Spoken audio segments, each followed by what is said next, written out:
Mutual ফান্ডের taxation খুব ভালোভাবে বুঝে নেওয়া দরকার।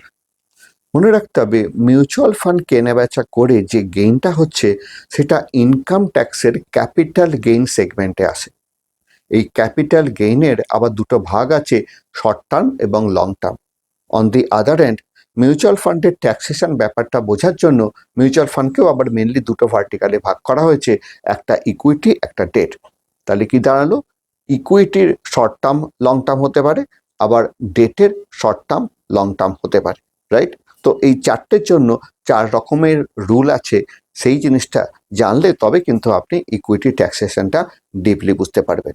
বাট বেসিক যে ব্যাপারটা আপনার জানা দরকার, স্যালারি ইনকাম করেছেন, বিজনেস ইনকাম করেছেন, সেখানে ইনকামের ওপরে যে আপনাকে যা ট্যাক্স পে করতে হয়, ইকুইটি রিলেটেড যদি মিউচুয়াল ফান্ডে আপনার ইনভেস্টমেন্ট হয় তাহলে এখানে কিন্তু ট্যাক্স জেনারেলি লোয়ার পে করতে হয়, ট্যাক্স কম এখানে।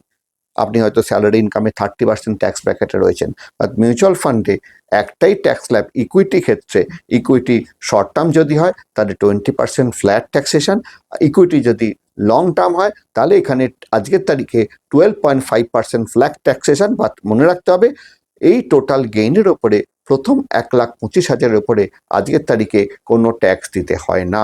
আর ডেট সেগমেন্টে আপনার মার্জিনাল ট্যাক্সেশন, আপনি যা ডেট সেগমেন্টে গেইন করবেন আপনার ইনকাম ফ্রম আদার সোর্স বা আদার যা ইনকাম আছে তার সাথে এটা মার্জিনাল অ্যাডিশন হয়ে যাবে এবং আপনাকে মার্জিনাল ট্যাক্সেশন পে করতে হবে। ধন্যবাদ।